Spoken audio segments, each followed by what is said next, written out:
Okay, so we're looking now at establishing some sort of control in our life, if one can take control in our life in one respect.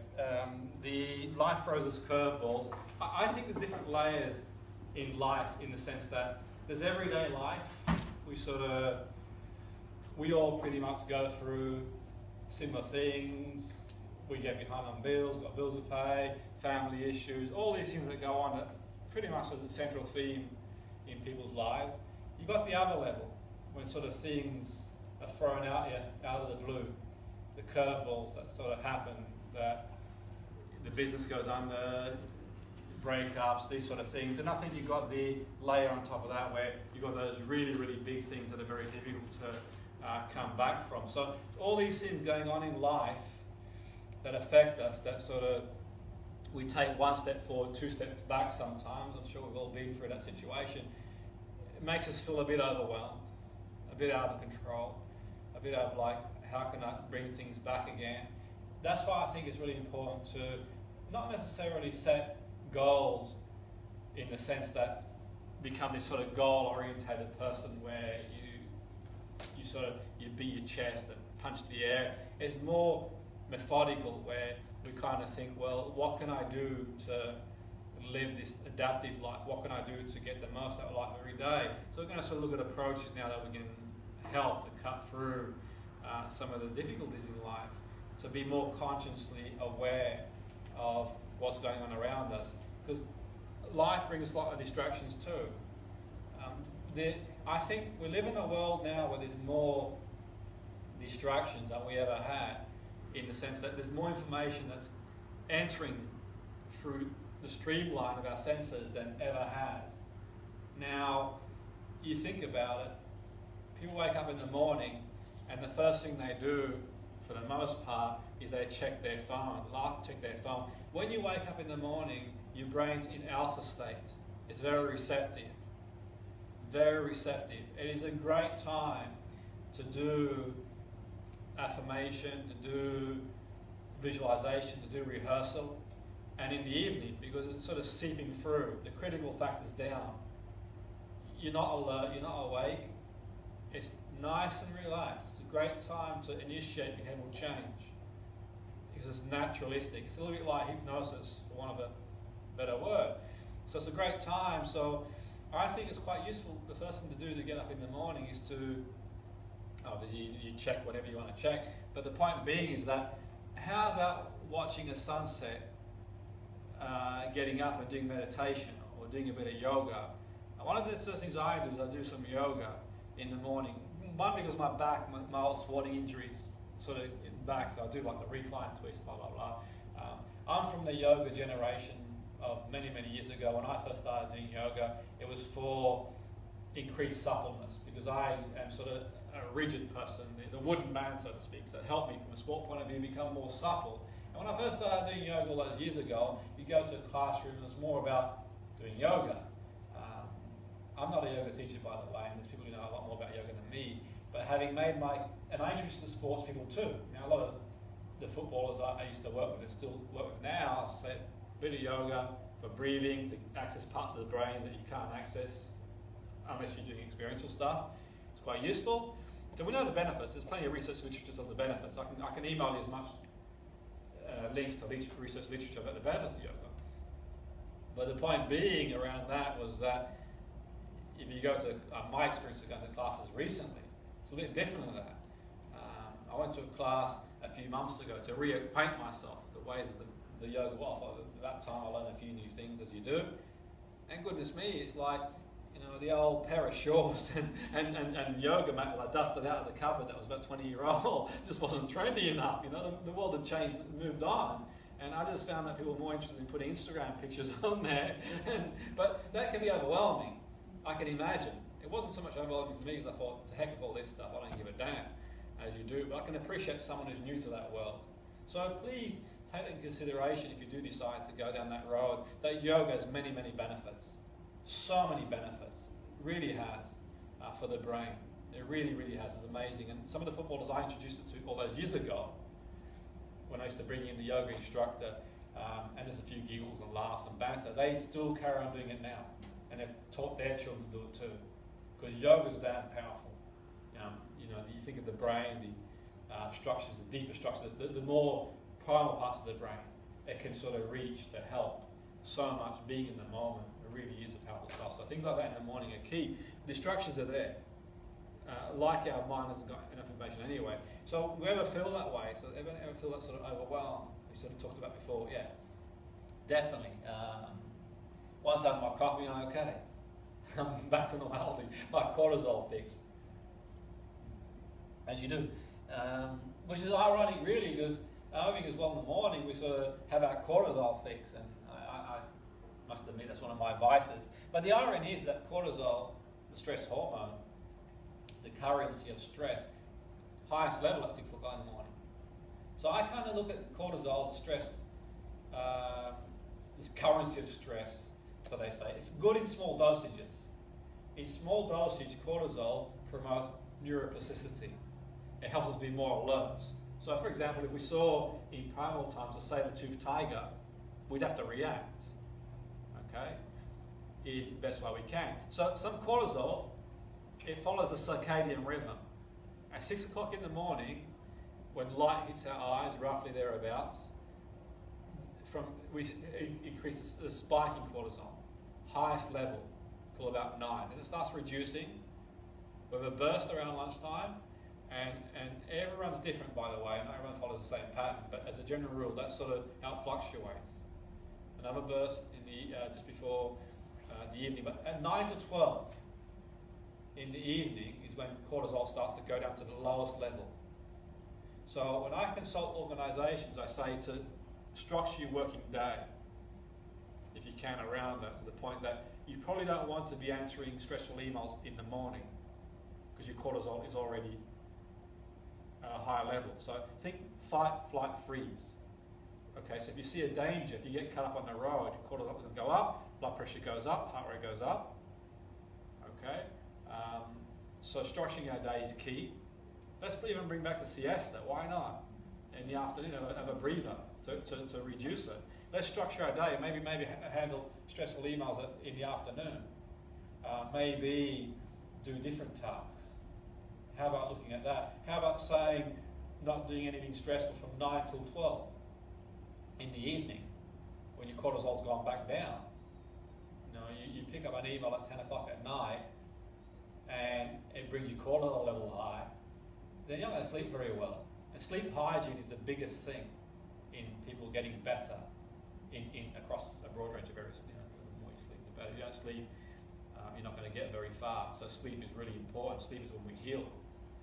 I've got one of these things now that tells you how much you've slept. I don't know if it's true or not, but I suppose it sort of gives you a bit of an indication, these sort of Fitbit things. But anyway, I think the key thing is it's key. So that can help us a lot. So I'm going to throw things out at you, some of the things you've mentioned before, about what we can do. Day structure, useful to do that.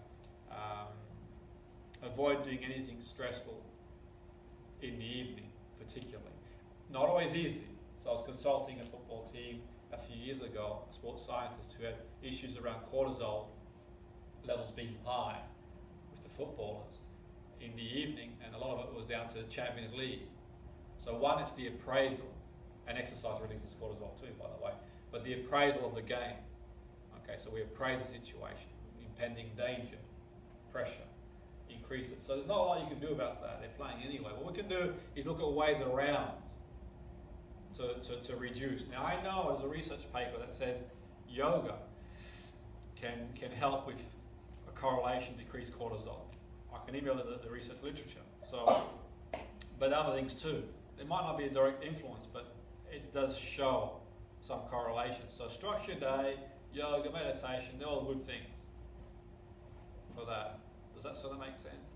Okay, so these are things, and equally in the morning, okay, that's what makes sense to sort of transition your day in the morning, where you don't want to jolt the nervous system. Your cortisol level's high anyway, you jump in. That's why I started teaching these courses at 10. I felt that people are sort of high in cortisol, they get stuck in traffic. You get a much smoother run into the training environment, you're nice and settled, and you're going to learn more. And the high levels of cortisol in the long term aren't good. There's scientific literature to suggest that high levels of cortisol long term correlate with death of cells in the brain, but equally there's a correlation, for example, in people get colds, flus and stuff like that. And the reason being, and we'll sort of go into more detail, not that I'm a medical person, from a scientific point of view, it suggests that the body's dealing with stress, the immune system gets compromised. So there is that to consider too. Sometimes, when you're stressed, you seem to pick up every sort of bug going, and that sort of seems, from my understanding, I quote, I'm not from the medical field, but this is from my research in the literature, through my studies in neuroscience, told me that that's a possibility, and making my own correlation, it tells you there's a possibility, because the adrenaline, there's no switch for adrenaline gland. You can't turn, like a tap, your adrenaline gland off. Once it goes, it goes. And the cortisol, the brain is too sophisticated to say, you know what, I'm going to switch my adrenaline gland off now. It doesn't work that way. Okay, hence the term, I think I've heard some people say, I've heard people say adrenaline fatigue. I don't know if it's accurate or not, but I've heard people say that you've got fatigue due to constant chronic stress. So I suppose the long and short of it is, we don't have a great brain for this world we've created for ourselves, because our brain is layered through the microorganism of 2 million years, and now we've got this new brain, 200,000-year-old brain, neocortex, that tries to sort of somehow amalgamate with this ancient brain that we have, the primal brain, that's very reactive and implicit to a certain degree, and it causes us problems, because we sort of are designed to experience emotions to keep us survive. Survival is paramount. So all of a sudden you're in this world where stuck in traffic jams, bills to pay, stressful responses, all these damn things like a piece of paper. You don't notice it like that, but if you rip one piece, you don't notice a two-piece, you don't notice a three-piece. But then what happens in the end? What do you get on the floor? A mess. So it's not overnight. People don't have problems overnight. You can sort of see the tell. Then it's sort of that one thing we talked about earlier, like the playing bowling, the 10-pin. All of a sudden, it's bang.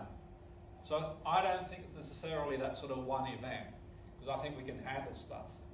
I think this is the accumulation of life, those sort of 3 stages. Life being the way life is. Then on top of that, you've got injuries, illnesses. Then you've got redundancies. You've got bereavements, and I think there's almost that one thing, that sort of straw, that bang. And I think in coaching, there's a fine line between pathology and clinical and sort of going forward. And I think it's really important for the coach to know that what is right in my remit.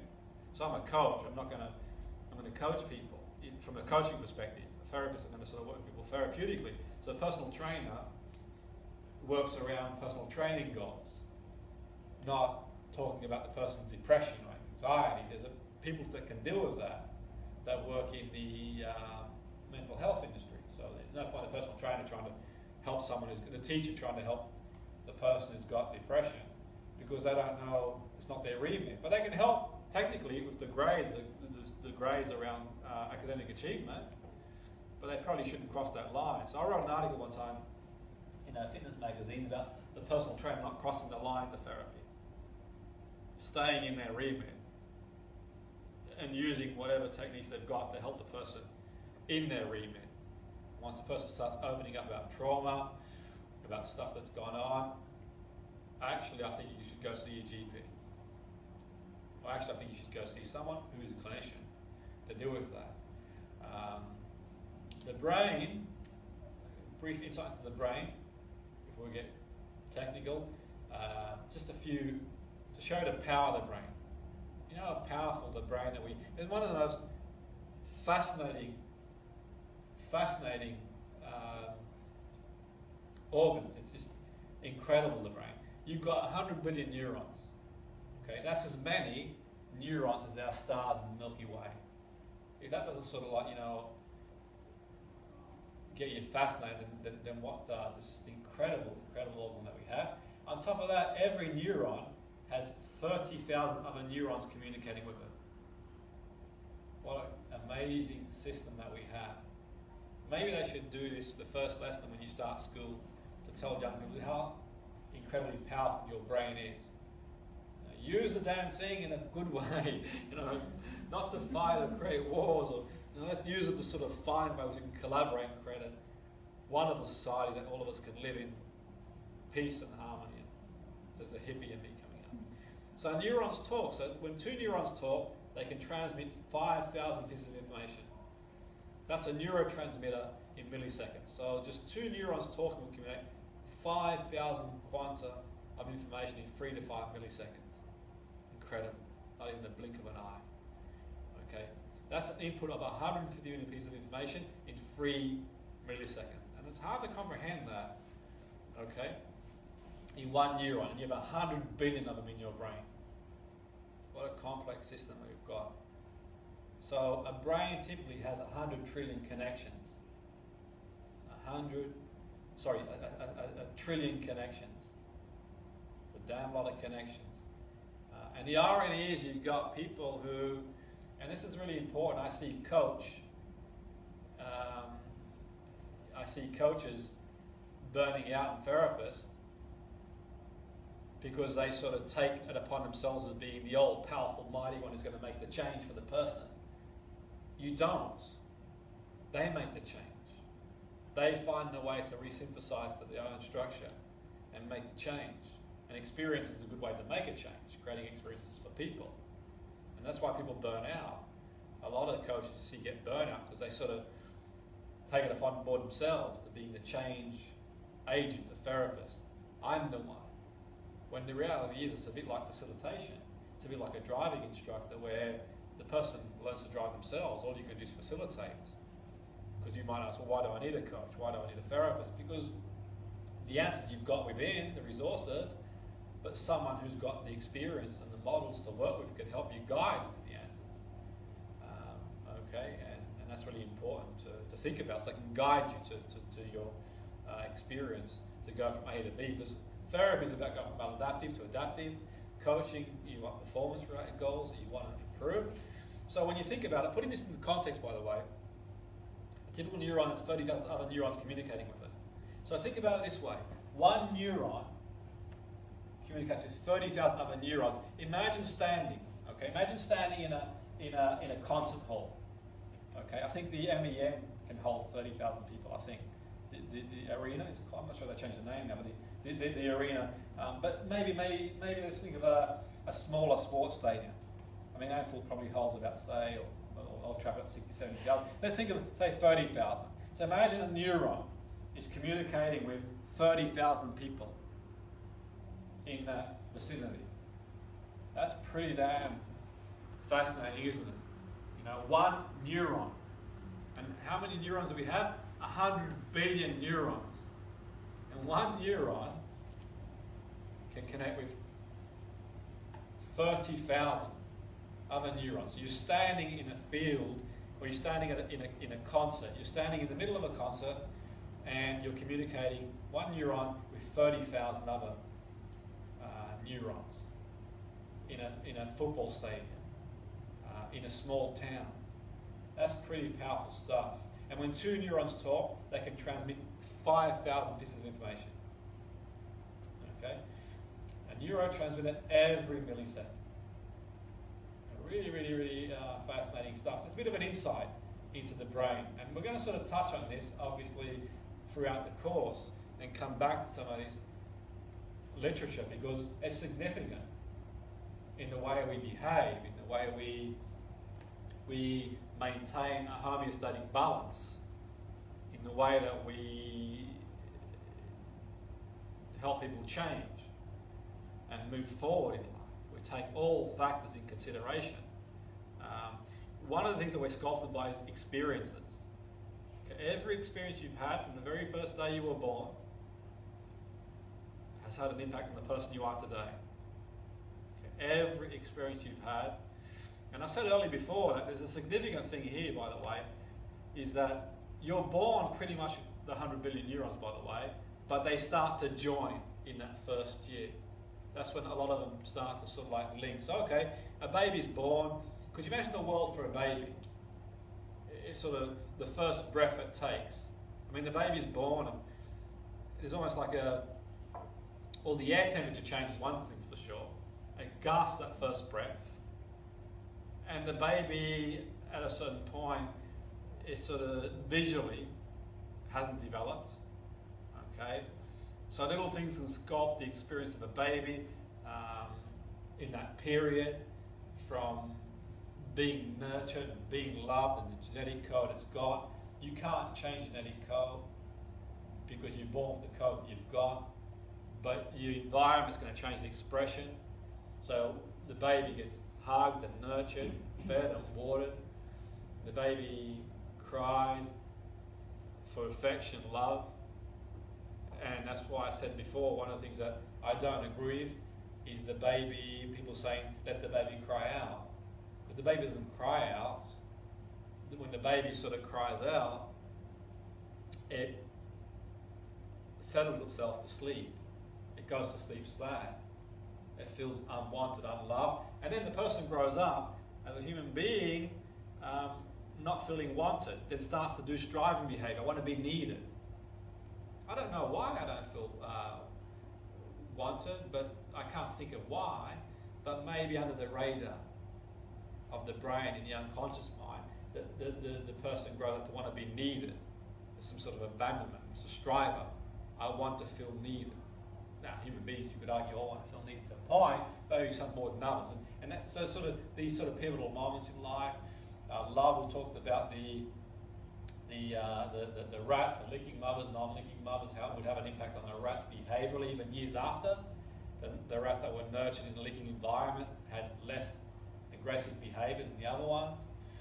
Okay, so there's these things that are very significant in that first year, and the baby kind of looks at the hand and what's this and what's that. And what's really fascinating is that the baby starts to learn it's not one entity, the mother. The baby believes it's one, and then imagine the shock. Okay, I mean, I if I get up in the morning and you know, as you do, you just make sure your hair's in the right place, and I get a shock every now and again. Even the baby knowing the shock to the system that I'm not one with this person. I'm on my own here. Huge thing, isn't it? And then the mother holds the baby, and someone asked me the other day about the importance of eye contact in doing one-to-one sessions, and I hypothesized, as you do, I hypothesized and felt, you know, when you're a baby, and now obviously cultures in different places that have different rules and for eye contact and that sort of stuff, really. But one of the things being, with the eye contact being important in coaching, I think, attention, this is my hypothesis, is that as a baby, the mother holds the baby maybe 12 centimetres away from the gaze. And you watch the baby will watch the mum. You watch a baby and a newborn, it's just fascinating. Sometimes you watch when I'm on the bus or the train or on a plane, and I'm sort of watch, and you kind of think, not in a bad way, by the way, not in a way that I'll get thrown out there, you know, once you watch it before, but you kind of watch, and you kind of watch the baby watches the mum. It's about 12 centimetres away, and we're okay. And that gaze, and I think that we sort of grow up and that gaze is instrumental. Now in some cultures you sort of don't want to eyeball people or get too close. It's kind of variable, isn't it, in context. But as a general rule, as a coach, we talk about rapport and body language, where it's quite useful to have that sincerity, and not in a fabricated way. Because I went to a seminar one time and this sort of dude was talking like, make the person feel they're the only person in the world, not that sort of hullabaloo and that sort of, it's too much for me, you know. But purely, you know, be purely interested in the person you're working with. Huge, because it's empathic, isn't it? They're in a safe environment. So that's things to think about. But by 5-year-old, you're 90% wired up in that respect. So there you go. And we talked about that before. So there you go. It's sort of one hypothesis. You know, because the baby then falls asleep, and to avoid the pain. the baby falls asleep to avoid the pain, not because it sort of sleeps nicely. It's the gene. And when you sort of see, and I used to watch this program on TV, it used to make me cringe, by the way. Used to make me cringe. It was called the, what's it called again now? Is it Super Nanny or? Super, and I'm sort of, I mean, come on, man, that's sort of barbaric methods, putting people on steps. And look, whether you do that or not, it's entirely up to you. I'm not having a go. You only know what you know, and we can debate, whatever. But seriously, in this day and age, it's 2018, man. It's not 1218. Putting someone on a step because they've done something wrong. It's like, you're putting a lid on a bottle top. You're putting a lid on a bottle top, seriously. And eventually, if you open, it's going to fizzle over. And you've got this person who's supposed to be this behavioural expert, who I'm more than happy to bring on my radio show, my YouTube channel, have a talk to if it wants to. But putting someone on a step, man, that is, no, but the point being is that, okay, if someone's behaving in a certain way, behaviour is an expression of communication. So if I'm crying and upset and angry, then it's doing it for a reason. Okay, so I'm not saying, and I know each case is independent. I'm not criticising the person for doing that because maybe needs must, I don't know. But the logical thing for me would be is that, okay, how come you're having these tantrums for? What's going on? Let's examine what's happening here. What do you want to say? It's not about containment, is it? I think, in my opinion, it's about understanding. Maybe they don't feel safe. Maybe they don't feel heard. Maybe it's pathological, we don't understand. Who knows? It might be outside the remit of the person. But it's going to have an effect eventually, because when the adult gets older and they've got something they want to say, no, you don't say that. You sit on the damn step, for goodness sake. And for me, it sort of highlights certain things. And I'm not saying a go. I'm just saying that something that we sort of heard out there. So I'm putting my sort of spin on things, not to criticise, but to think, okay, these things are important and they're linked well. Because you have an idea, association behaviour. You probably wonder, how can I help someone change? We're communicating. Well, you don't, really. It's more for experiences. And what do I mean by that? So the idea might be, okay, the idea is that, say the teenager sees their cool uncle smoke. There's always that cool uncle that smokes. And they associate smoking with cool. And they do it too. Okay? Because at a certain point, the parents, you don't have much influence over your child's behaviour anymore. It's more social. So don't get too hung up if your child starts doing stuff that you don't think they should be doing, because in the end, really, social has a bigger influence on them at a certain point, and genes as well. And you didn't choose the genes for them. So they're two big correlations. So I wouldn't take things too personal in that respect. You just do the best you can, and over to you, man. Good luck. That's all you can do, But the point being, so one way to change the behaviour might be take them to an emphysema ward and see the effects of smoking, a new association, new behaviour. Now, I'm not saying take them there per se, because it's all about independent, and you'd probably get into trouble for doing that these days. But the point being, can you see how experiences change people? Ideas change people. Life change. Of course, someone says it's life change. New ideas, new paradigms lead to new behaviour. And you can do that through suggestion. You can do that through creating experiences for people. I had an unruly person I was working with one time in football, and he was really, really challenging behaviour. And I took him one time to the local garage to see a sports car, because he was very materialistic, and said, dude, you can be driving that in 2 years if you put your head down and play and just train, get away from the politics. And he did. And I'm not saying it's down to me. I'm just saying that this gives you an idea. It can stimulate a realisation. Okay? Does that make sense? We're all okay so far? Okay. So no one's in the naughty step. So there's many realities individuals. So every individual's got their own reality. And we'll touch on that in the course as well. We've all got our own subjective reality. We all see the world differently. Everyone in this group now sees the course differently. Okay, everyone watching sees it differently. Okay, we all have our own. There's as many realities as individuals as your thumbprint. It really is. So there's no way to sort of. I was going to grab it, I can't find it. There's no way to have a script for all, one size fits all. So from a coaching, favorite point of view, you really want to get away from, okay, this one size fits all, everybody, generic way of working with people. Because it's not, where people go wrong in coaching and therapy, if you want to call it going wrong, because they'll do the best they can with what they've got, they treat people like a mechanic treats a car. Well, the injection's gone, you replace it. Or they treat people like, say, a person treats a computer. So a computer's got a virus, you put antivirus, you change a part of the computer. The brain is more complex than that. That's what I was getting at before with the 100 billion neurons, by the way.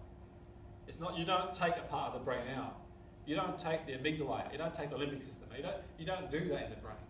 There's no way of doing it. You can't, so to speak, reboot the brain. You've experienced it. But what you can do, we said earlier before, re-scripting, you can do many things, stimulate ideas to make and help the person make change. They do it in the end. They're in control. They do it. They do the work, you just do the facilitation in that respect. So what we're getting at there is we want to get away from that methodical, one-size-fits-all approach. I do iTunes, by the way. They are one-size-fits-all, and they might work for some people, but not for others. But I can't, 50,000 downloads on iTunes, I can't do one for everybody. It's not possible. So you get what you want out of it. It's something. Okay? But individually, I work with people very individualistic. Okay? Your own tailored approach. Okay? Which is not easy, and that's as a coach, you earn your money. As a therapist, because it's damn hard. It's not easy. You've got to be creative, you've got to be willing to go outside. And it'd be nice in the ideal world, and it'd be nice if you sort of see some of the courses where they've got this sort of approach, step 1, step 2, step 3. You've sort of seen it before, like as if the brain's going to follow a procedure. When you do this, you do that, you do this, you do that. 100 billion neurons, are you sure about that? You're trying to stimulate realization. So, you tell your teenager tonight the error of their ways. And they're going to say, oh, thanks a lot for that, Mum or Dad. You're just such a wonderful person. I wouldn't have thought that. Are they going to do that in reality? So it's about stimulating realization. So it'd be like telling yourself, you know what, I'm going to stop eating ice cream. Willpower. How long does willpower last? Or tell yourself not to love that person. You shouldn't love it anymore. And we're sort of talking about primal brain here, by the way, which is really, really interesting stuff, the primal brain and when it works. That brain on a certain level that just, we don't have a high degree of conscious control over, which we really touch on in the course, really good stuff. So subjective realities. So one way, and this is quite systematic approach to change, because there's many realities as our individuals, is to investigate the views, to initiate change, is through language and communication. So language isn't just the only way to communicate. You tell me what you do, but I'll watch what you do. So you can tell me one thing, but if I see something different, that's communicating something different, isn't it really? Because you might say one thing, but do contrast opposite. So we don't just communicate through language. So the communication could be the tantrum. I mentioned earlier before, the young person, you whack them on a stare. They're trying to tell you something. Okay, it could be the person who, look at what they do. We use non-verbal signals. Because 200,000 years ago, before we had this wonderful creation of language, because imagine you obliterate everyone off the planet over 3 years of age. Would we still speak the same language? Probably not. So we've created this sort of language that we use. It helps us a lot. Okay? Now we are 98% DNA, chimpanzee, and that 2% differential. Okay, you could argue sequentially we're different, but we are, but still 98%. But we can say 10,000 words, they can say 50 words. We can build these structures. They don't. Okay? And I sort of say, beyond the limitations of what we can do compared to them, compared to the chimpanzee, imagine 2% beyond us, the world of possibilities, an evolved being, what we could really achieve as human beings. You can sort of start going forward. So the point being, we look at communication 200,000 years ago, you can't communicate linguistically. So how do you communicate? You see a dinosaur, you sort of run, you do this, you do. So using body language, expression, and using that to sort of see what's going on through. Because I sort of, when I'm working with someone one-to-one, sometimes I sort of ignore what's being said. I watch. I kind of, keep tabs on what they're saying, but I'll watch more physically. Okay, you're watching for patterns. So I had a client come into my session one time, and I noticed that she used to walk around like this a lot. And no known physiological injuries, by the way, that I knew of. And I sort of was curious, why does she walk like that a lot? And she suffered from anxiety. And I made a hypothesis that, being psychoanalytical, that maybe that part of your neck is, in primal times, the most vulnerable part. You're going to get bitten by a tiger or a saber-toothed tiger. So she's protecting herself. And I did a bit of an experiment, actually. I put a heart monitor on her. When she came in for a session one time, I looked at her heart rate. It was quite within range. When I told her to bring her shoulder down, it started going up, so she felt vulnerable. So one of the things I worked on was the physiological element of, posturally. But the irony was, when she brought the shoulder down, the heart rate just went through the roof, so she didn't feel safe at all. Not a good place to do therapy for her in that respect. But the point being is that there's a correlation there. Okay? The correlation there, at least in my view, so it shows that the mind and body is one sort of system. And they knew that years ago. 4,000 years ago, they knew that the mind and body is one system. They knew that's the truth. So we exchange through many things: non-verbal, rules. Families have rules and regulations, as they do. Interactions. Each family's their own rules. Okay. It was quite interesting, really, is that the anthropologists in systematic theory, like from Palo Alto, like the likes of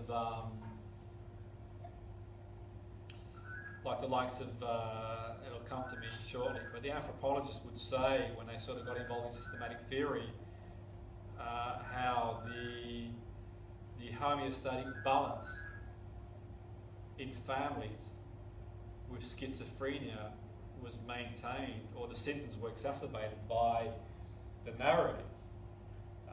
So very briefly, for example, the studies in Palo Alto, the double bind theory, the Palo Alto double bind theory, where they said, okay, the confusion of messages when we talk about the story, and in the family with the schizophrenia, for example. So one story, for example, was that I read one time in the literature, was the mother went to go pick up her son in the hospital who'd been helped overcome schizophrenia, and the mother and the lad went to hug his mum, and she goes, "Do you not love me now?" So she took that as an expression of communication she wasn't used to. So getting to the point, one time, because you got two levels of communication. You've got the meta communication going on underneath the content. So I'm working in a care home one time in education, and they had this sort of meeting with sort of social workers, with the young person about the behaviour, with different people there, and I'm doing education, and they said, "Can you just go to one side, or we sort of do this meeting? But you can come in and sit with us if you want to." And eventually I would go in and sit in, and the parent says to the child, content to the child. So the content of the child, he goes, "I love you. I love you," like with really, really tone. That's the content. But the meta communication, is that really the way one interprets love? With an aggressive face, angry energy, really intense. So the reality is, and this is sort of based on Bateson's anthropologist and the Palo Alto research, systematic theory of double bind. So the reality is, in that respect, is that the child sees one thing, but from a meta level sees something else. So you could theorise that, okay, in certain families, that sort of maintains the balance. It may not be the cause, because obviously there are other things that are associated to complex conditions like that, but it could maintain a homeostatic balance in that family and certainly exacerbate certain symptoms. Because think about it this way, if you're a child, okay, what could be the worst thing that could happen to a child? Is not being loved by the parents. So I'm damn going to believe whatever they say, even if I know subconsciously it's not true. And in the end, it makes it difficult for the child. Because the child makes its way into this world, okay, as the child does, not knowing, getting mixed messages. Because the content is saying one thing, you're saying one thing, but at a meta level, it's completely contrasting what's going on. So the double bind theory, the base Palo Alto, when you think about it, is quite fascinating because what's being said is one thing, but underneath it, at a meta level, it's completely different. And you see that sometimes used as coercion in communication to the point that people don't really give you an option. You're damned if you do, damned if you don't. The communication is based on emotional distressing for the child to be told that the content you love, but at a meta level, complete contrast to that is distressing because there's no way out. It's distressing. So the communication, and you sort of see it filtering in that sort of double bind of the element of that. Okay, let's take a politician might say, there's no really way out. So, okay, it might be, from a sales point of view, it might be you can interest-free now or pay later. Or you can pay by credit card or one thing or other. But the outcome is the same, isn't it? So from the point of view of the communication, it can cause a lot of distress because the person doesn't see a way out. There's no real option out of that mind. And that's another story for another day, and we'll touch on that on this course. We'll cover the communication patterns as you've done before.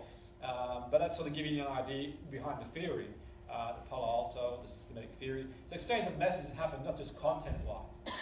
Okay? So I want to create lived experiences for people that are quite useful to be able to break the conditioned response. One of the ways we're going to do that after the break is to sort of use ways to goal-directed behaviour. Be the person that holds the pen for your life.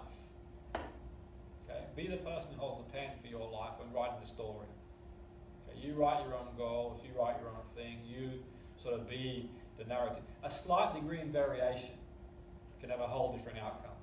So you go to a roundabout, it doesn't look much difference, does it? You get to a roundabout, you kind of think, well, I'll go that road. But you go down one road and you travel for an hour or two, and damn, you end up in a whole different destination, different scenery, different place. And then you've got to swing it back down again and come back. And sometimes it's like a cruise liner. You're sort of sailing, you love the hypnotic language. This is hypnotic language now, metaphor. The cruise liner, it's going at 1,000,000 miles an hour on the cruise liner. We talk about behaviour changing. So the cruise liner's flying, and then you try and turn the damn thing. It takes a bit of time, doesn't it? So we can change pretty quick, but there's also that sort of navigating the sail in the wind. Okay, because damn life, you can write all the goals you want in the world, life's plans. At some point in your life, you were told that you get a job and find a partner, have a family, it's all going to work out fine. But it don't work that way. It doesn't work that way. We get injured, ill, we have arguments, we fall out. You've got people at work trying to make your life harder on all these things don't happen. So we've got to find ways. And a slight degree of variation can make a huge damn difference. It doesn't always have to be that sort of radical, It's not always revolution. It could be evolution. Slight change. Slight change. You don't have to push someone more than they can tolerate as a coach. Don't be a sink or swim. All this sink or swim approach that you hear, go into the deep end. Well, if you cause that much stress for yourself, you know what's going to happen? You're probably going to damn drown. So, metaphorically, dip your toes in if you need to. Just make your way until you can desensitize yourself to the new change. You don't have to throw someone in the deep end, causing stress to the brain. Take 2 steps forward, 5 back. What about taking 1 step forward, 1 back, 2 forward, 1 back? It's okay to work that way, because then you're not going to bother at all then. Okay? I mean, you wouldn't, if your kids couldn't swim and you were in a holiday, you wouldn't throw them in the deep end. You might feel like it sometimes, when they, drive you mad, but the point being, you wouldn't do it because they're in danger. So why would you do it to yourself when you think about change? Why not incremental steps? Just one noticeable difference. And they're the ones that generally change in life and go in that direction. Because they can appreciate someone's going to get hit back. It's the way it is. Life's curveballs, man. It's just crazy sometimes. You think you've got it all figured out, and everything's going well, and then bang, you get some damn diagnosis. Bang, you get some, business failure. Someone drives in the back of your car. Things happen that you can't control, are beyond your control. You start beating yourself up, and then you give up and don't even bother anymore, and you sort of just get into that sort of comfort zone and think, the heck with that. So extend the comfort zone. That's one thing we're going to sort of touch on philosophically, and just got to get some sort of control of your life. It's sort of, and one way to start thinking before we go to lunch, and this sort of lend itself well with what you choose for lunch. Think of what you want more of in life and less of. Okay, and this can apply to what you get for lunch now. What do you want more? But generally speaking, just have a moment and think, what do I want more of in life? What do I want more of in life, and what do I want less of? Okay, I made a decision years ago. I wanted less damn drama. Wanted less damn problems that don't exist. Sick and tired of being sick and tired. Because we know how complex the mind is. We can sort of focus on the things, and we can shift our focus. What we focus on has a big impact on us. Okay, a bit like this guy I know. This guy I know is a Liverpool fan, by the way, and no matter how well Liverpool play, he's always damning. It doesn't matter how well they play. We win 4-0, but they could have done this. That is strange. Yeah. I told him one day, I said, I've got a psychoanalytic theory for you. I said, I think you're a closet blue. You're treating me. Yeah. As you do, yeah. But the point being is we can look at things however we look at things, can't we? I think we all, 6.5 to 1, have pretty much the same stuff going on to a point. Some more than others, some a bit less than others, but in it evens itself out. It's about us controlling our mind, what we focus on. Okay, what we really focus on is key, and that's a big thing for me.